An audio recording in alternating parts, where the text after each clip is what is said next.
welcome back to Mini Lessons with Miss H, and today we're doing page 156, Unit 4, Week 1. So, you're going to read the selection and you're going to complete the compare and contrast chart. So, what I'm going to do is I'm going to help you set this up, then I'm going to give you 5 minutes to do it by yourself. After the 5 minutes are up, I'm going to orally, which means I'm not going to write it down, but I'm going to tell you what you should have put in each section, right? So, this is called a Venn diagram. This is a type of graphic organizer that will help you compare and contrast, right? So, it's going to help you find things that are alike and things that are different. So, you may be asking yourself, what is Ms. Hernandez talking about compare and contrast?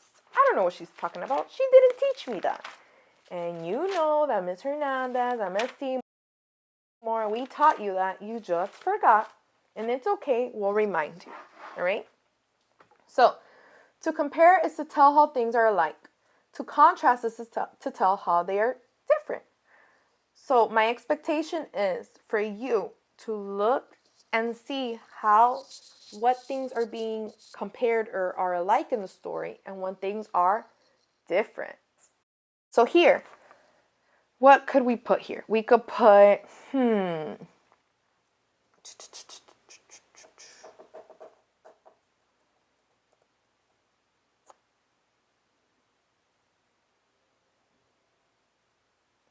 we could do a Redwood Forest. That's the first one they're talking about. We're going to hear both. And then here we're going to write different kinds of forests.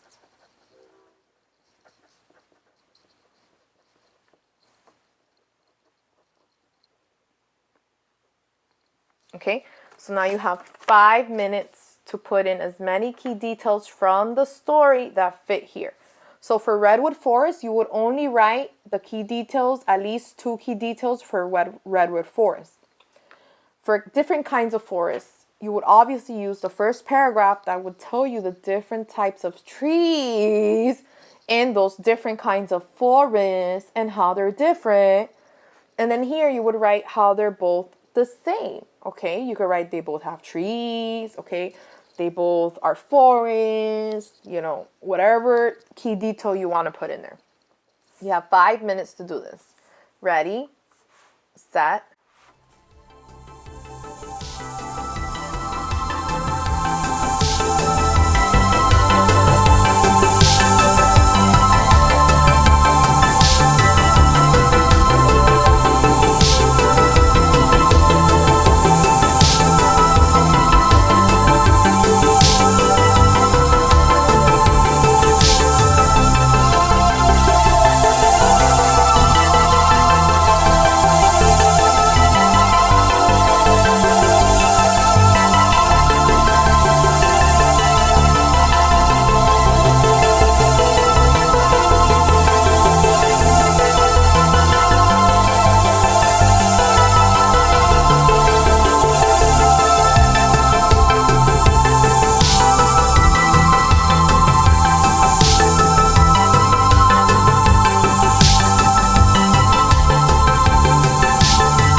All right, so based on the title in a redwood forest, I would write title.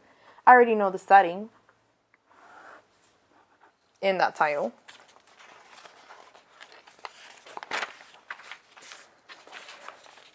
Then back here, where are redwoods found? I see an illustration of trees. Looks like a forest. Here, this is, that's right, a heading.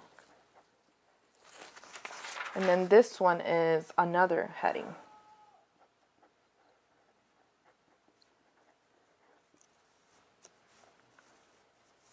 So now let's read it all together, and we're going to annotate to see what information we get from the story. A forest is a large area of land covered by trees growing close together. So they're giving us a definition here.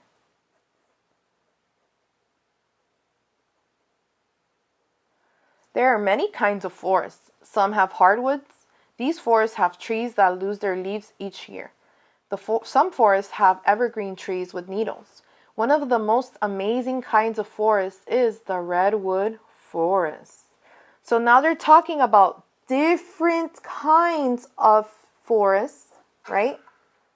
And some forests have hardwoods, so this is a difference. And some have trees that lose their leaves every year. Some have evergreen trees with needles, right? So these are all different kinds of forests, right? So that's what the author is letting us know right there. What is a redwood tree? In a redwood forest, you will find some of the tallest trees in the world. A redwood tree can grow over 300 feet tall. That's a key detail. That's as tall as a 35-story skyscraper, a building found in big cities. Redwoods are some of the oldest trees in the world. Wow. Look how old they could be. 2,000 years old.